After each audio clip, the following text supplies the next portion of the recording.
in Somalia, Soomaaliya marka ilmaha lagu arko qandho badanaa waxaa loola cararaa farmashiga. Farmashiilaha markuu baaritaan sameeyay kadib wuxuu ilmaha siiyaa daawada malaariyada. Kiisaskan badankoodu ma ahan malaria.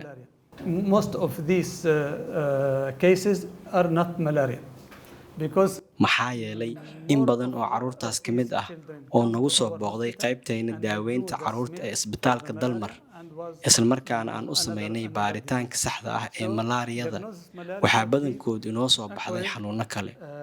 Sidaas darteed, baaritaanka malaariyada waa in uu noqdaa mid sax ah, maxaa yeelay haddii ilmo aan qabin cudurka la siiyo daawada malaariyada waxay ku sababi kartaa dhibaatooyin daran.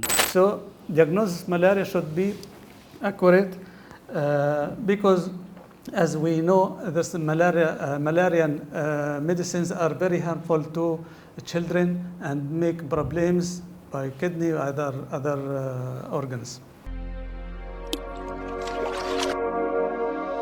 Dalmar Specialty and Teaching Hospital. Higsigeenu waa caafimaadkaaga.